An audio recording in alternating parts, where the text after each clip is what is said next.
everyone, welcome to the 299th episode of the Internet of Things podcast. This is your host, Stacey Higginbotham, and my co-host, Kevin Toffel.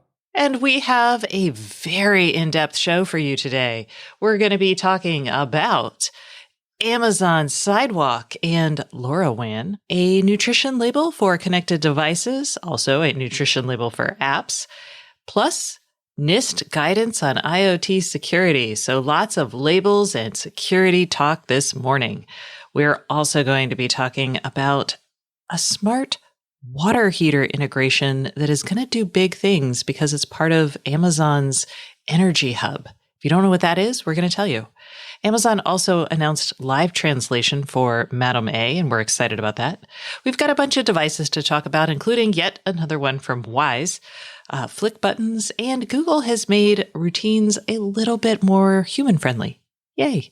We'll also talk about vaccines and shipping them because the IoT has a big role to play there, and also smart home hubs, one of our favorite topics. Our guest this week is going to be Jeff Wild, who is the head of IoT and urban transformations at the World Economic Forum.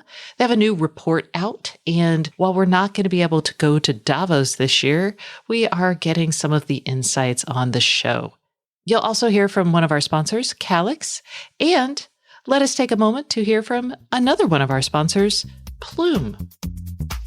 Plume, we talk about them on the show all the time because they created these fantastic Wi-Fi pods that you can use to create a mesh network that is a little bit more involved than your normal network.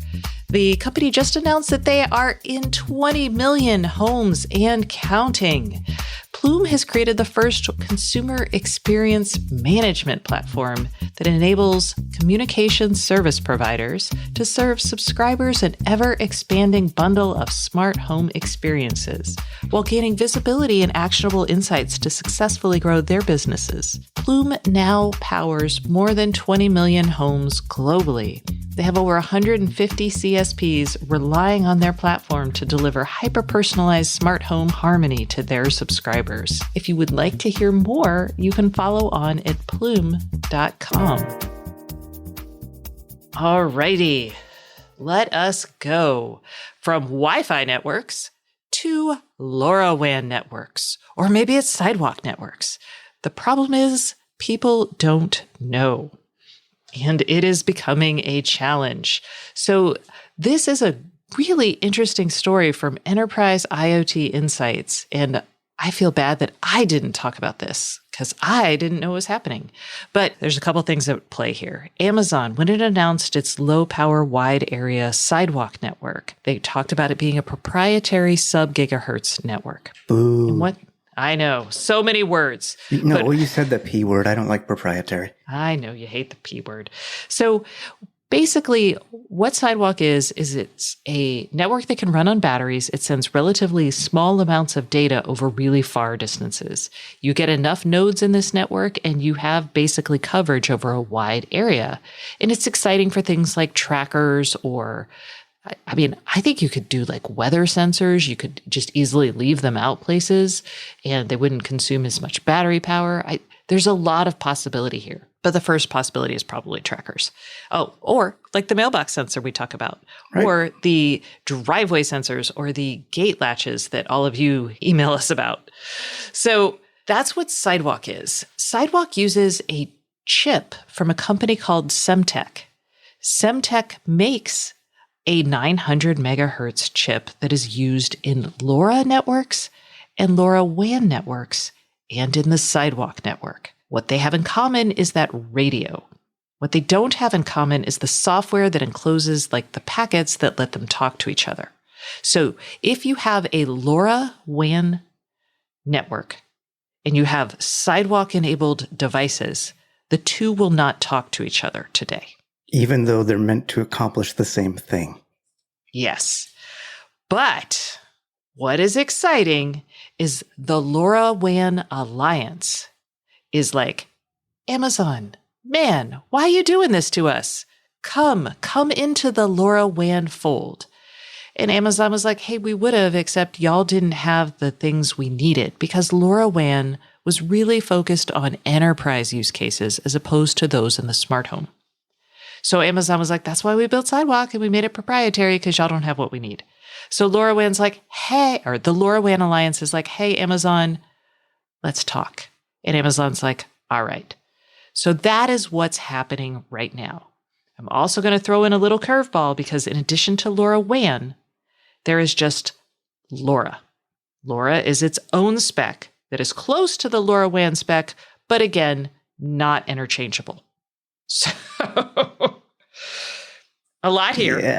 Yeah. And a lot of companies use LoRa interchangeably with LoRaWAN, and they shouldn't. I was just going to say it's a little thing, but I think it's funny and worth a mention. The new working group that's managing this conversation is the LoRaWAN versus proprietary group. I do like it. Yeah, that's I don't know if you're going to come across as a neutral party there, so to speak, when you're negotiating all this, but whatever. Yeah, and so I will say, and one of the issues that Amazon had was actually around security. And I know that Amazon has been really focused on making sure that people, if you're on Amazon's Sidewalk network, Amazon can't see what you're tracking. It doesn't see anything. So it was and in the enterprise world, because you own your own LoRaWAN network, you actually do want to see. So those are things that are kind of incompatible. Right. And we've talked about Amazon Sidewalk and how it pertains to people's bandwidth, because the data from the sensors or whatever is tracked on the Sidewalk network has to get to the internet somehow. And that's done through Amazon Echo devices. The newest ones are actually, I guess you could call them Sidewalk bridges, right? Yes, they are. So it's a good thing for Amazon to try and put out this massive LoRaWAN network, or, well, they're called a proprietary Sidewalk network. And I think it would be good for the LoRaWAN folks too, because they have all these endpoints now with all these Amazon devices. So I would hope, as I'm assuming you would, that they come together, because we really don't need two of these networks that do the same thing. Okay, so I'm just going to read to you the quote from the guy who is the head of the LoRaWAN Alliance, who was kind of a little, he did some soft shoeing around the question, which is, the question is it too late? Because Amazon has already introduced what they're doing. Right. And will Amazon reverse its decision? Is it too late? And the guy said initially, so yes, the decision to put Amazon's Sidewalk solution into the market is done, but Semtech supports the LoRa Alliance 100%. And the goal is to help the LoRa Alliance understand the gaps. Those gaps are the gaps between the home and the enterprise use cases. Because those are gaps that the LoRaWAN spec has not addressed, we will work together with Amazon to fill those gaps. And Amazon has no issue with that. So I read that and I was like, that just sounds like Amazon's like, yeah, do your thing, whatever.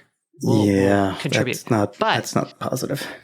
The reporter did ask, again, he's like, so to repeat, does Semtech and the LoRa Alliance expect Amazon to migrate to LoRaWAN in the future? And the guy says, yes, that is the goal, because they want to achieve an ecosystem, because Amazon's going to bring hundreds of millions of LoRaWAN devices to the market. And the scaling effect will benefit the whole ecosystem. So we all have a strong interest to get Sidewalk into LoRaWAN. Well, does Amazon have a strong interest? So here's what Amazon says. Amazon is on the board of the LoRa Alliance and is an active member of the LoRa community. Mm-hmm. An Amazon spokesperson says that AWS is currently using LoRaWAN to help companies monitor their fleets. But that's Amazon Web Services. It's a different business. Mm-hmm. So I don't see Amazon in this story saying, yeah, we're on board, which I think you kind of need to have. Yeah, I don't really think they care one way or the other, because they have a solution that they've already essentially rolled out. Granted, they have products that are coming in the future, but they've rolled out all the endpoint bridges, and they've got software that addresses security issues. I think in several years, maybe not several, in a few years, Amazon will force the LoRaWAN Alliance or LoRa Alliance to move closer to what they need, and they will support it because they don't want to have another standardization war. And it's true, the network effects and the benefits of scale will be huge. So that's what I think. But I don't think Amazon's going to be like, they're trying to meet them halfway. I think Amazon's going to be like, well, I'm several yards over here and I need you to come closer to me. And the more they have on their network, the further they can get LoRaWAN to them. Right. Anyway. Right. Also in that news, Semtech has announced that Semtech is the chip company, y'all. They have released LoRa and LoRaWAN chips that will tie directly into Amazon's AWS IoT hub.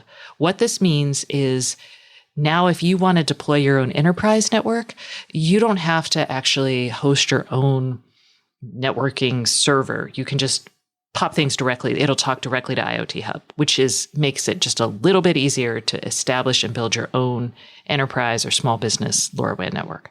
Okay, that's enough about that because that was a lot. Let's move on to another exciting and meaty topic, nutrition labels. This week, we saw the reprise of the nutrition label for connected devices. Wall Street Journal did a lovely story about that, and Apple announced its nutrition label for apps. I know we are an IoT show, we're not an app show, but it's worth talking about these two things because not only do they have the nutrition label style in common, they're also trying to make privacy and security concessions a little bit more clear to the end user. Especially before the end user becomes an end user.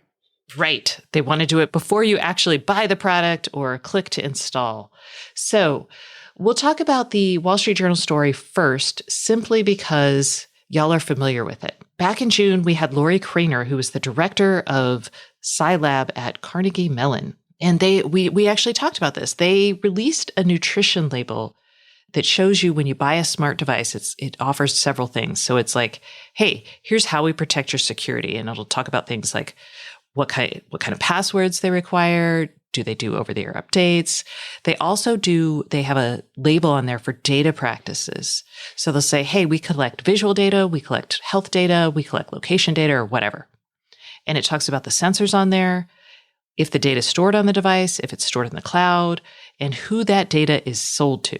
Normally, all of that information, if it's even available, is like in the terms of service that you click on after you've purchased a device or an app, et cetera. So this is fantastic.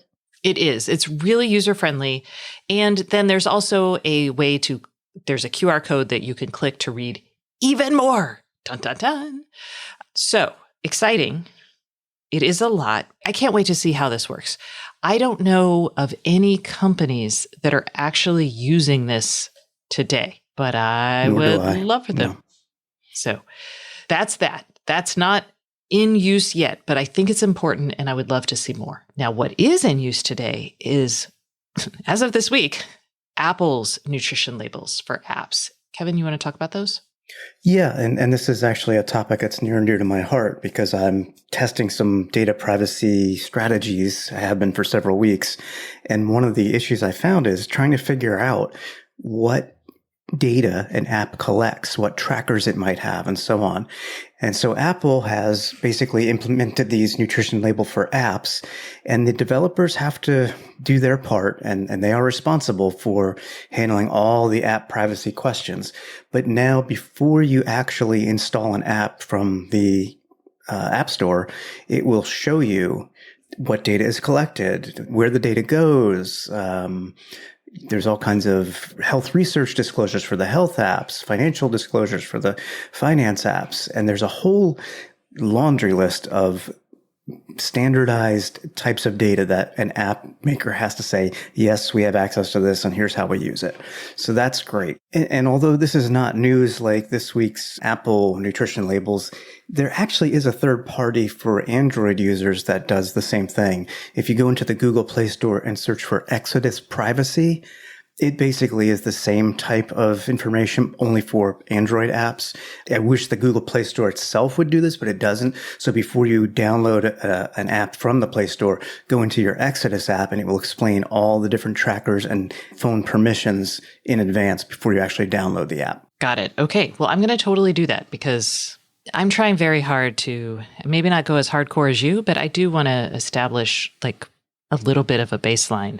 I'm using a de-Googled phone at this point with open source apps for the most part. Kevin is making it a little bit more challenging to reach him, I will say. Your friends have to really like you. So, in a similar vein, let's talk about, we're moving from privacy to security. So let's talk about NIST, the National Institute of Standards and Technology here in the US. They have a brand new, I'm not going to say it's not really a role, but last week, the IoT Cybersecurity Improvement Act was signed into law. And we've talked about this on the show, but one of the things that law does is it requires NIST to publish standards for the use and management of IoT devices by the federal government. And that will include minimum security requirements and ways to manage the risk. So NIST has actually they've published this. They published something over the summer, I believe it was. And they were actually really good. They were good recommendations. But now, this week, as response to that legislation getting signed into law, NIST released 4 new documents that kind of create an overarching IoT security policy as part of this legislation. So there are some manufacturer-centric policies. There are customer-centric policies that mostly deal with like informing people, kind of like what we just talked about. And then there are customer, so buyer and manufacturer capabilities that are important. I'm going to link to these. I'm not going to go into all of the different requirements in here because these are meaty documents. I will say, though, I have read them. They are comprehensive. They are really good. And even if you don't sell to the federal government, you should have them on your radar. They tie actually very closely into some of the UL security requirements for the UL cybersecurity seal. So overall, I think we're getting there.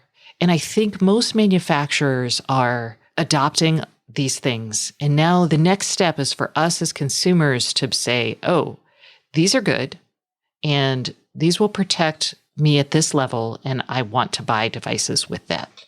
So next step, y'all, it's on us. Okay, let's talk about Amazon. Last week, I had written this in the newsletter and then I lost that particular story, but I think it's so important. I want to bring it up this week in the podcast. Aquanta, which makes a connected water heater device. They announced an integration with the Amazon Echo. And y'all are like, what? Why do I need a connected water heater? The answer for many of us is going to be like, no, this is not like as cool as turning on your lights with your voice. This is something where you can, from the Madam A integration on the surface, really it just says, hey, you can tell Madam A to set your water heater hotter or cooler. Yay. Or when you leave the house, you can say, hey, turn the water heater down. What's really interesting is this is going to tie into Amazon's Madam A new energy dashboard. This was announced back in September as part of like all the other things that Amazon announced. What's awesome about it is Amazon is going to create this dashboard that lets you manage your home energy usage and see the consumption of devices in your home in the Madam A app. And then you're going to be able to, it's going to tie into Amazon Hunches. So when you have your smart water heater, if it realizes that no one takes a shower in the middle of the night, it might ask you, hey, can I automatically lower the temperature of your water heater at night? And you can be like, sure. Or if you're like, no, what if on the off chance I have to get up in the middle of the night and take a shower? I'm excited about this because I think energy conservation is obviously super important. I think having had many devices that like attached to my breaker box and told me like how much energy my home was consuming, the thing that I missed about it was I couldn't do much to actually save energy once I did a few basic things, right? And this is a way to constantly manage it, but manage it hopefully with less pain. Yeah, that's one of the things that was missing with, I don't know if it was the Sense or some of the other products like that monitor the energy. They couldn't do anything or couldn't do much with the data. Whereas now if you can have I'll call it the system or Amazon act upon it, then that makes so much more sense. Woof! It's smarter. So there you have it. And that company is called Aquanta. And by the way, if your water heater is the second largest consumer of electricity in most homes after the HVAC system. Mm-hmm. So that's why it matters. All right. Also in Madam A news, Amazon announced live translation mode for Madam A. Yeah, this is something that if you have a Google ecosystem you've had for a long time with like 44 languages that could be translated for you, Amazon has just announced live translation with real-time translation of English and French, Spanish, Hindi, Brazilian Portuguese, German, or Italian. So not as many languages yet, but I'm a little surprised that it's taken them so long to do this because it's such a natural function of, say, a smart speaker. But So if I wanted to try this out, how would I make it work, Kevin? so you have to pick one of the supported languages in advance because you actually ask Madam A to translate. So you'd say, Madam A, translate Hindi. And then at that point, your smart speaker or your Echo Show will beep. That beep tells you when to speak in your native language. And then it'll just convert once you stop speaking. Nice. Okay. I will try that out for Spanish later on. Okay. New products. Let's talk about them. Hey, Kevin. It's another week. So yes, Wise has another product. And it's like all Wise products, it's relatively inexpensive. It's sort of niche, I think. I mean, I know that a lot of people... Okay. I was going to say, I know a lot of people do have lights or something outside that they need to power. So this is a Wise outdoor plug. It is $10 plus shipping. Pre-orders are live now. Ships in January. So you're not going to use this for your holiday lights, unfortunately, but it's IP64 weather resistant, 15 amp output, and it does work with voice assistance. You get two outlets with this. Basically, it's a weatherproof box that you plug in to the outside outlet, and then you gain an extra outlet there. So you have two. Yeah, I mean, I don't do a lot of outdoor lighting. I know a lot of people do. So I will say for the last 7 years, I have been using the Jasco ZWave outdoor rated plugs, and they were one outlet per hub or per plug. They were $40, and I loved those things. And now I'm like, oh, now I can get rid of them. Maybe I should throw them in there as a giveaway. I'll be like, here's all Stacy's old ZWave gear. So I'm excited about this, and I have pre-ordered 2. Oh. And yeah, because outdoor plugs, I don't know. I'm excited about it. I'm like, I like lights. It's not something that I need or use, but I know there are people who do. One nice bit, these will run on Wi-Fi because they have power all the time, so they don't have to worry about, using batteries over time.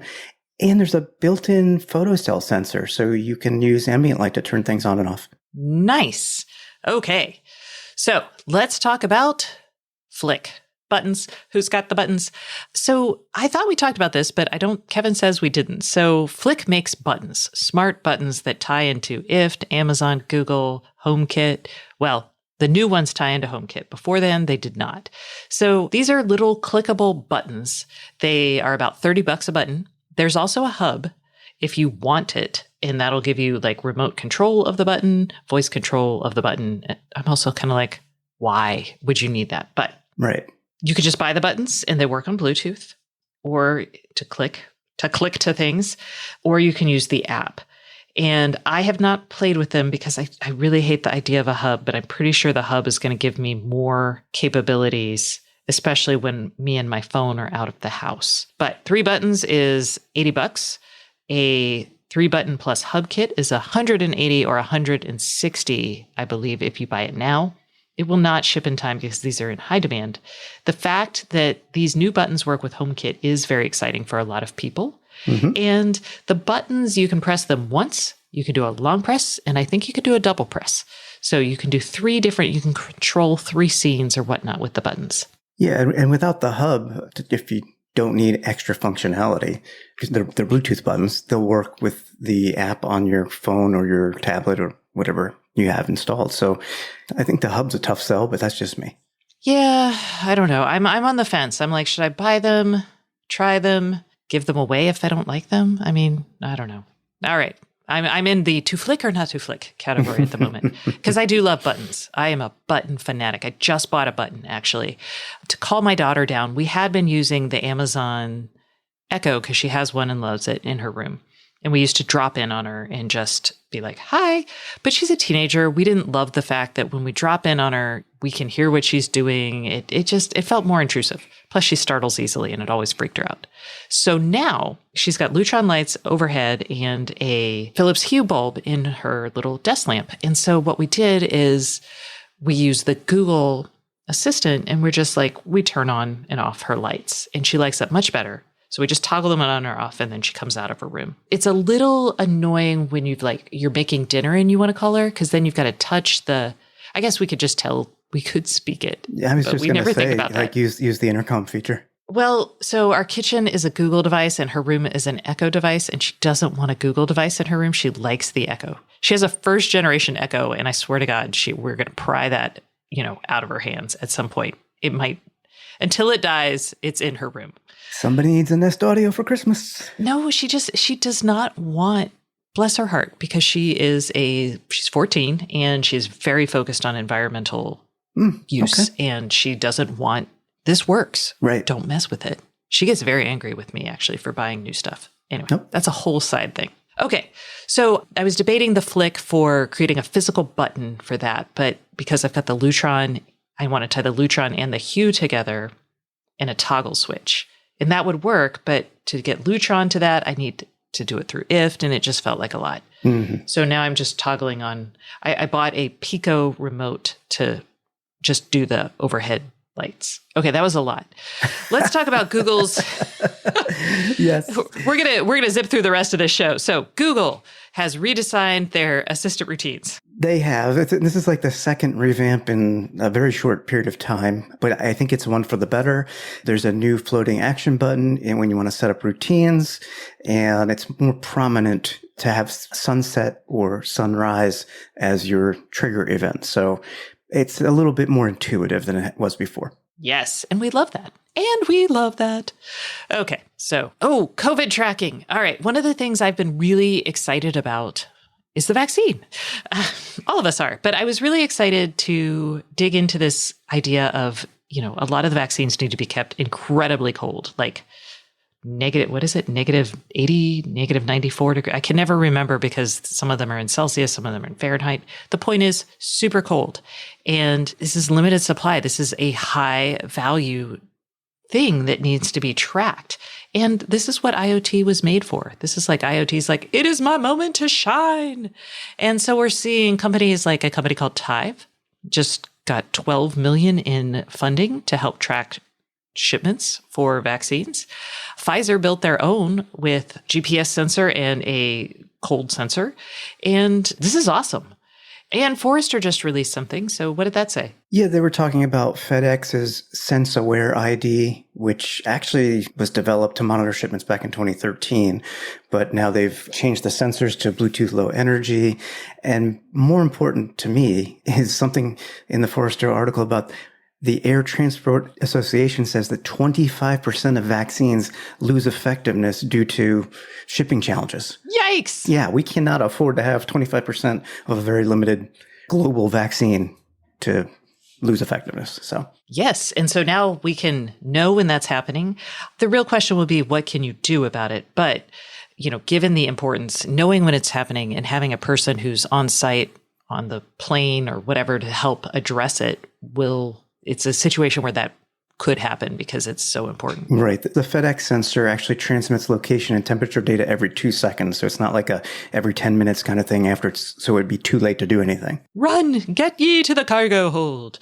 Okay, let's talk about Home Assistant and a little bit about hubs. But on Sunday, so earlier this week, Home Assistant did a big user conference. They announced the latest version of Home Assistant. Home Assistant, for those of y'all who don't know, is a open source home automation system. I don't know how. Yeah, no, it's open source software to run your own smart home hub. You need to install it yourself, typically on a Raspberry Pi. It's something I did over, 4 or 5 articles earlier this year as I did the setup process, how to do the automations, the pros and cons and all that. The benefit of it is that it's not a proprietary thing. And because it's open source, if something isn't integrated, if you want a device integration with Home Assistant, it's not there, a lot of times the open source developers actually create it. And that doesn't happen with the ecosystems that we have today. So the big news is you no longer need to install Home Assistant on your own hardware if you choose not to. You can purchase the Home Assistant Blue with the software pre-installed. So basically they've turned this project into a consumer retail device, and it's $140 right now for pre-order. Yay! I'm going to pick one up. For me, and then I'm going to have them send Kevin a review unit, or beg them nicely to give Kevin a review unit. Just because I had gone in on OpenHab and that has just not panned out well. So I'm going to try Home Assistant just because we can't have Kevin doing all of these. Poor man. I should probably note that they're not the first to do this. There's a product out there that's been around for at least since the beginning of this year, if not last year, called Hoobs, which runs the Homebridge platform. And Hoobs is a similar device. It's pre-installed. The software is pre-installed. They use a Raspberry Pi inside of their case. They're a little more expensive at $170. The Blue actually is much more powerful than a Pi. They're using something called an Odroid N2, which is a much more powerful board. Okay. And yes, and Kevin will soon have some more info on Hoobs. Okay. Now it is time for the Internet of Things podcast hotline, where we take questions from y'all. And every month we do a contest, and this month's contest is a smart speaker. So if you call us and ask us your question, or you can just call us to be entered to win, you'll be entered to win a smart speaker of your choice. This will be like a HomePod Mini, the Nest Audio, or the 4th generation Echo. I guess if you want to get a smaller Echo, you could do that too. If you want to do this, give us a call at 512-623-7424, and you will be entered to win. All of this is sponsored by Very. Very is a fully distributed IoT engineering firm helping you get your biggest products fully operational, on time, and on budget.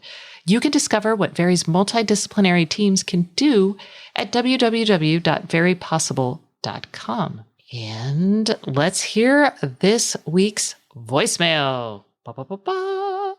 Hey, Stacy and Kevin. This is Scott from Minnesota, and I love the show. I've been using Habitat, Elevation, and Lutron Cassetto Lightning to make my home smarter. I have a number of routines set up that make announcements or turn on lights when doors open. One automation I've set up is to make the living room lights come on at sunset. Even though this is set up, I occasionally have to turn them on myself because the room becomes darker before sunset. My question is there any way to make the lighting come on sooner, like when the room is dark from gloomy or rainy days? I think Habitat uses a schedule to determine what time sunset occurs. I could tell Habitat to turn on a half an hour or so before sunset, but that would make the lights come on even when it's sunny. I appreciate your answer and look forward to hearing any solution you can provide. Thanks. Scott, I have to admire your attention to detail and overall completeness. This is hardcore. So this is actually not a difficult problem to solve, and is probably a good reason to choose hubs because they are very flexible and you can get down to this level of detail. The question is the sensor. What you're looking for is a sensor that measures lux, which is light per square meter. And you're going to want to find, something that works with the Habitat hub. Thankfully, a lot of these exist. Unfortunately, these are kind of pricey. A lot of them are embedded in multi-sensors. So these are the multi-sensor from Fabaro or Aeotech, and they do more than just lux. And they usually range in price from $60 to $50 to $60 usually, right? Yep. Yeah. But they will work with Habitat. So that's exciting. And, then you also get things like temperature, vibration. The Aeotech one measures UV. So, if you're running like a UV light in some of your light bulbs to prevent COVID in your room, you could have Habitat tell you that the room is being sanitized. Don't go in. I don't know why this again feels like a lot of attention to detail. But you could also use, if you have one, a hue motion sensor.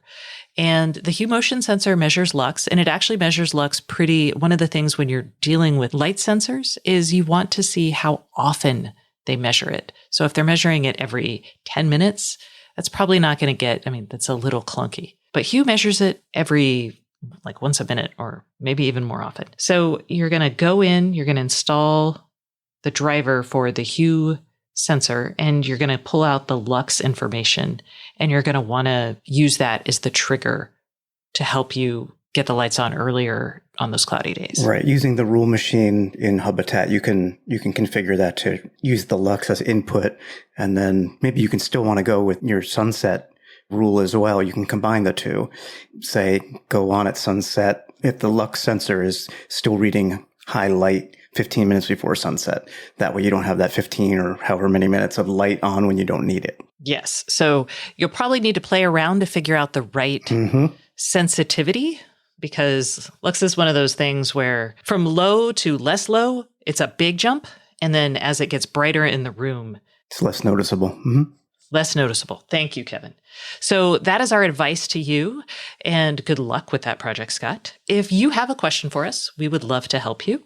Give us a call at 512-623-7424, and you will be entered to win that smart speaker of your choice. All right. That concludes this portion of the show. Please stay tuned to hear from our sponsor and to hear from Jeff Wild, who is the head of IoT and urban transformation at the World Economic Forum. We're going to be talking about their latest report, which is called The State of the Connected World, and some cool concepts around privacy, collaboration, and what we can do to make the IoT a better experience.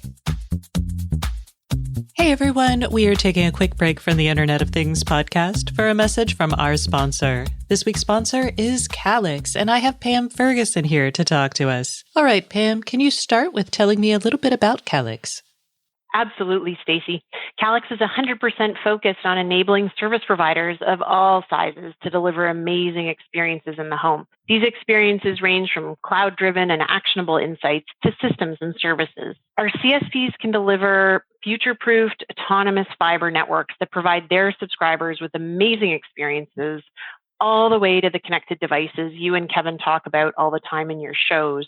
If your listeners want to find out more about Calyx, they can visit calyx.com/revenueedge.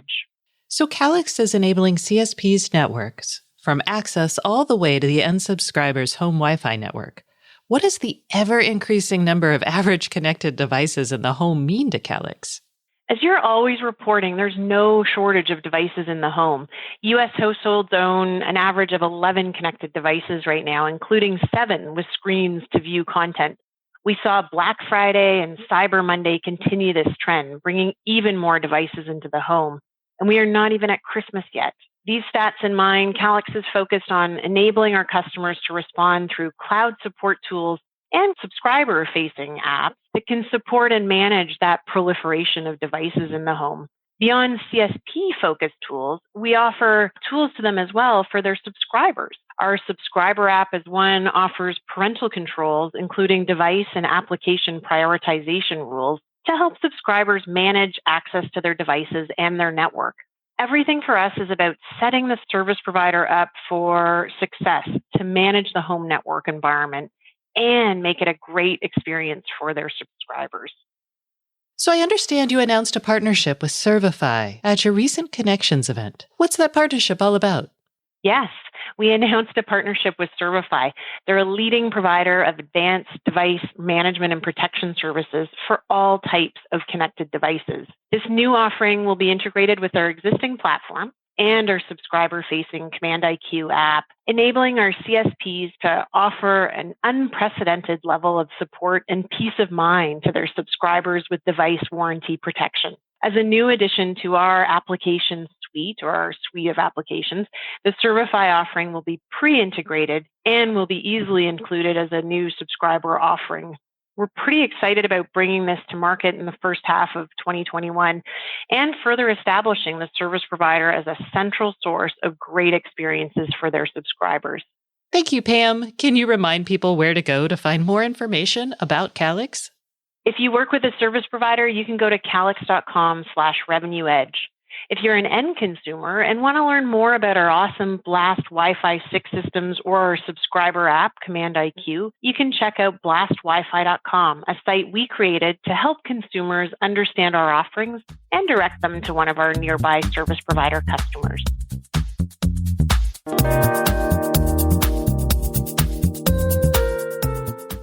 Hey everyone, welcome back to the Internet of Things podcast. This is your host, Stacey Higginbotham, and today's guest is Jeff Wild, who is the IoT and Urban Transformations Lead at the World Economic Forum. Hello, Jeff. How are you today? I'm doing great, Stacey. Thank you. Thanks for having me on the show. I am really excited. And for those of y'all who may not be familiar with the World Economic Forum, they do more than Davos. I feel like that should be your unofficial slogan. So Jeff, will you tell everybody very briefly kind of what the World Economic Forum's all about and what you do in the IoT and urban transformations area? Sure. I love the new catchphrase, by the way. I'll send that up the flagpole. So the World Economic Forum is the international organization for public and private cooperation. So what that means is that we take all of the great business and civil society and government and academic minds that are attracted to things like Davos, the annual meeting that the forum hosts every year. And we try to bring those minds together to solve some of the world's thorniest problems, whether they're economic or social or environmental. And that really is the unique position of the forum, is that we can bring together these multi-stakeholder groups to work on these complicated issues. What I do at the forum is specifically focus on the challenges that relate to the Internet of Things. And a lot of these topics that we deal with on my team will be very familiar to people who listen to your podcast. These could be issues related to privacy, interoperability, or financial or economic sustainability of IoT. We try to bring together leading academics, businesses, civil society and rights advocacy groups, as well as obviously government stakeholders then to discuss those issues and ideally start charting paths forward. And you're on the show this week because the World Economic Forum just released a massive, I don't know if I'm going to call it massive. I feel like there's only 82 pages, and for massive, it needs to be at least 100. But it is a large report. It's called The State of the Connected World. It is the 2020 edition. And the focus that we're going to spend most of our time on, like you did in the report, is on COVID-19. And specifically, it's talking about how IoT has adapted to and how it can help us with the pandemic. I would first love for you to kind of break down the areas where you think the IoT has intersected with the pandemic. We started this report back in 2019 and really had to go back to the drawing board to look at the impact of IoT in this new 2020 world. And I guess there's three main categories where IoT can help with COVID. One is in containment, the second is in recovery, and the third is in resilience. So when I think of containment, we think of applications like proximity detection, enabling automation or remote working, contact tracing, the kinds of applications that can help us prevent the spread of further disease.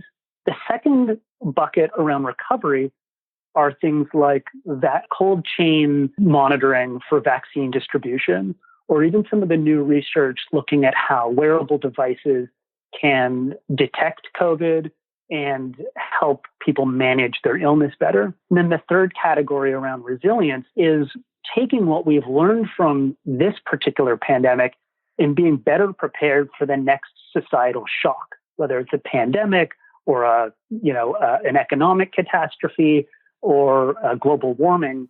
We can use the infrastructure that we've developed in response to COVID to respond faster. We'll be faster to get to remote work, faster to connect more people online. We can accelerate research and bring this infrastructure, for example, in COVID, it might have been testing online faster. I think the key question then that remains is what trade-offs are we making for that resilience? We're going to be left with a legacy of infrastructure from 2020. And as an ecosystem in IoT, we need to have a really rich discussion around what about that legacy we like and what about it we want to change.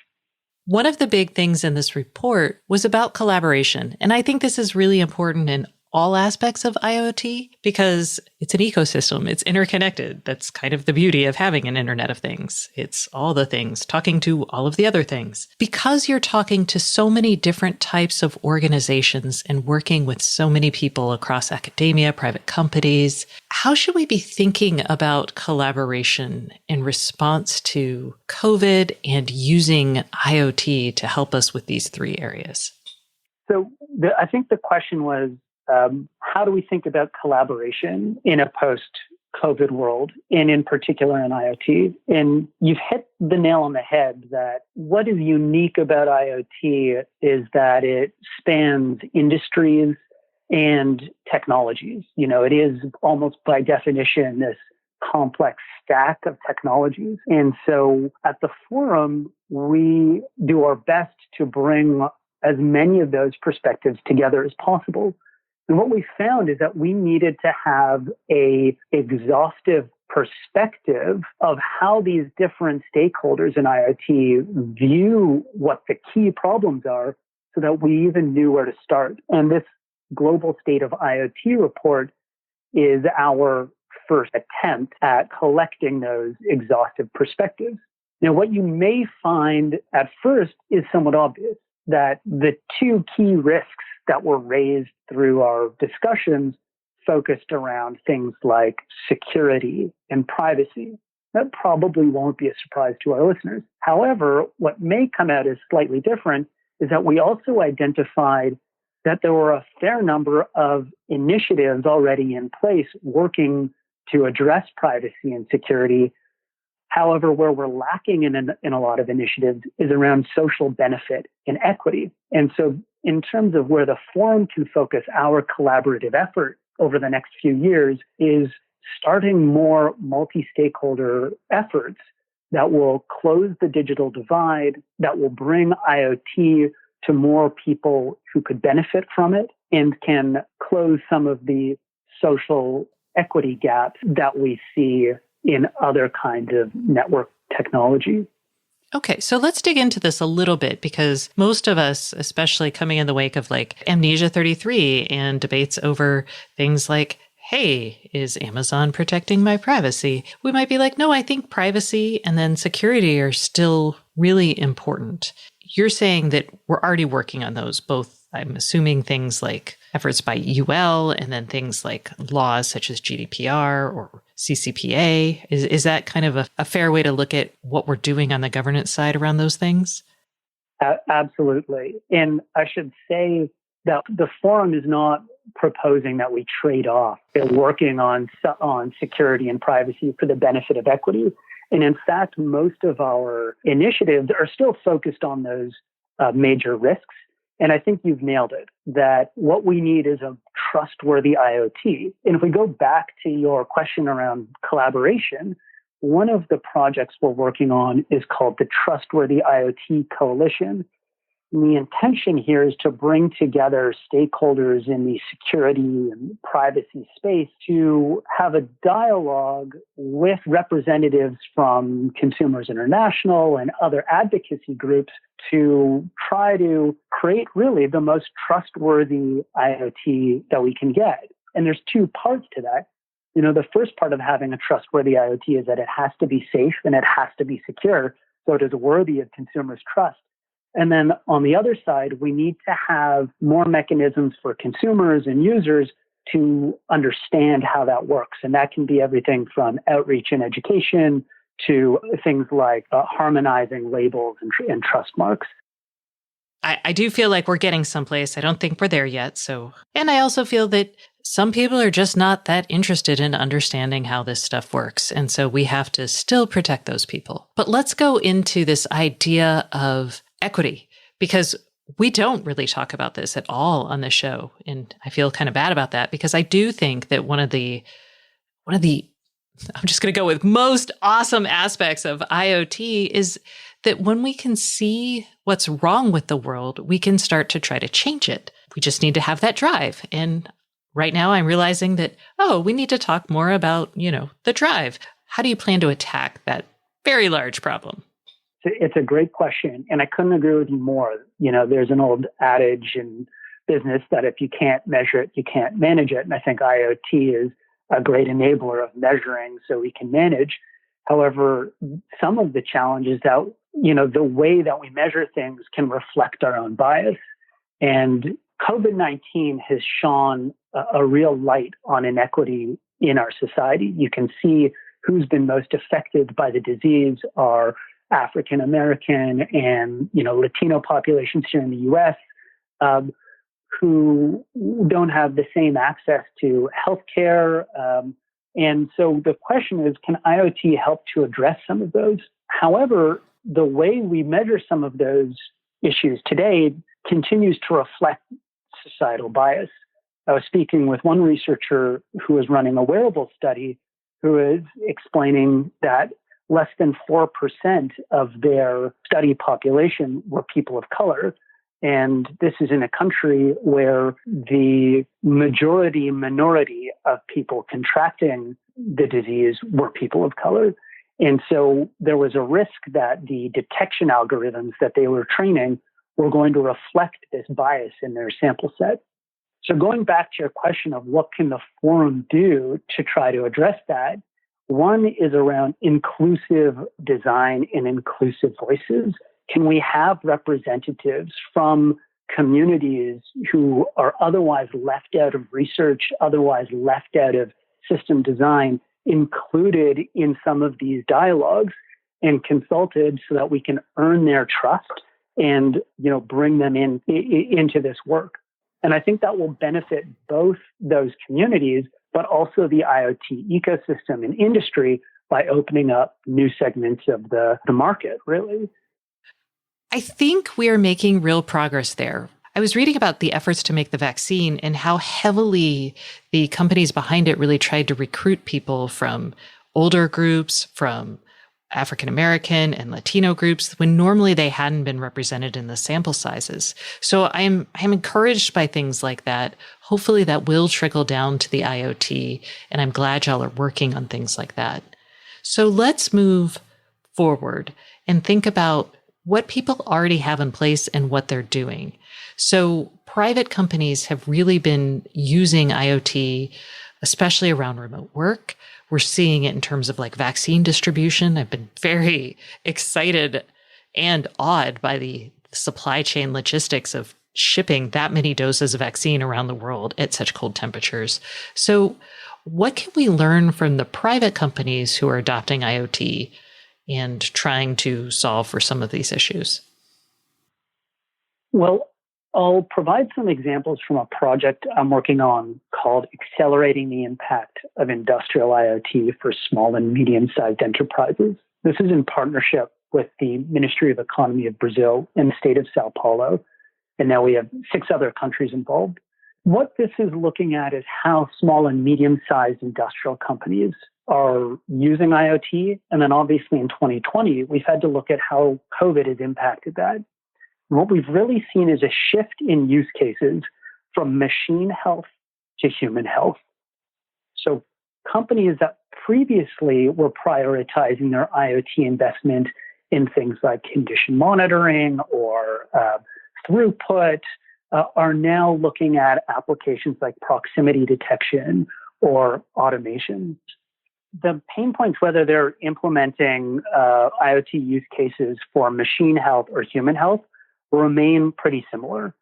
The pain points that small and medium-sized enterprises face tend to be things like access to expertise, getting the IoT experts on board with their small company. They remain things like access to capital and financing for what are sometimes a little bit seen as more edgy investment cases versus putting money into their core operations. And then getting those IoT applications to harmonize with their existing IT infrastructure. Got it. Okay. So that's pretty much what everybody's experiencing with the IoT. So given the research that you've done and the importance that IoT can have in terms of promoting human health, in terms of promoting resilience, how should we support these businesses? I know the World Economic Forum is putting forth good ideas. What should we ask for from our governments? What should we ask for from technology vendors? Or is it all there and we just have to put it together? in most cases, the tools are available, and it is about putting it together. Going back to that Brazil example, in Brazil, they had a national IoT strategy. There was funding from the Ministry of Innovation, the Ministry of Economy, the state level. There was education financing available. However, all of these different public tools were operating in silos. And what we found is that by bringing all of these public stakeholders together with members of the IoT ecosystem locally, as well as academics, and then obviously the small and medium-sized companies themselves, when we put everybody in the same room, they were able to harmonize all of those tools and package them up in a way that was now accessible and mutually reinforcing for those companies. So they could get financing and education for the same kind of use case that they had been looking at, and only fill out go to one set of forms or speak to one government entity in order to get all of that support. Now, I don't know if that is the same everywhere. However, my experience here is that there are a lot of tools. They're just not contained in one kind of hub that are easily accessible for companies trying to implement this. Got it. So we're coming back to collaboration and then this new concept of, hey, let's aggregate things in one place to make it easier for people to see. Before we close this out, I would, as a consumer, and since there are tons of consumers who also listen to this show, I would love to understand what we can learn from this report from the consumer perspective. And maybe it's just as simple as, gosh, 2020 was a hard year. What are we going to bring out of this that could really help us down the road? And I'm thinking of things like, I'm excited about maybe more access to telemedicine and funding for it. What do y'all think? I think that there's a role for the consumer at an individual level and then at a social or public health level. At an individual level, IoT is going to allow us to better understand our own health. These are applications like using wearables to detect the disease early, or, cough into a microphone, or even telemedicine, like what you're describing. At the public health level, consumer IoT companies can really help the public health cause by inviting users to participate in health studies. The key is that using user data is going to have to involve informed and meaningful consent. And that can be a trickier question than it at first seems. I was speaking with one researcher who was bringing the idea of compromised consent to my attention, where when an individual is maybe experiencing fear, for example, the fear of a global pandemic, they might be more likely to click to share their data than they would if they were thinking more rationally.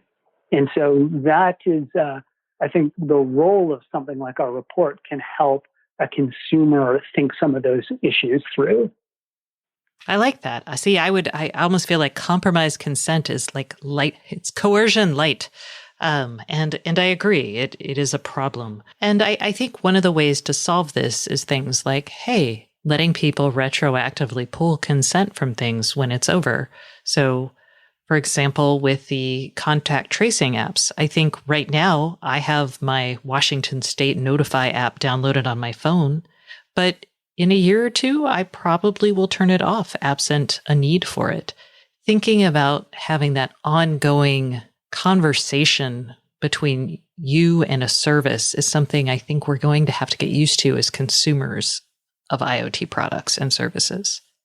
No, I couldn't agree more. My colleagues on the data policy team here at the Forum are working on a project that I'm collaborating with called Data for a Common Purpose Initiative. And it speaks to what you're talking to around being able to provide your information for a common purpose. For example, a statewide contact tracing effort, and yet empower you still with the agency to pull that in the future. And this could be everything from, genomic research, where we have some great use cases of people donating their genomic data for rare disease research, or it could be something much more mundane. Got it. All right. Well, Jeff, we have talked quite a while, but have just scratched the surface of this report. I encourage everyone, I will link to it in the show notes, but check it out. There's a lot more here. And I would say a lot to look forward to. It made me optimistic for our future. So thank you so much for coming on the show today. Great. Thank you so much, Stacy. It's been a real pleasure, and I look forward to receiving your readers' comments and feedback on the report. We hope to publish it every 2 years to provide updates and see what's changed across the IoT ecosystem, so we welcome people's feedback. I'm sure you'll get it. That's it for this week. Thanks so much for listening.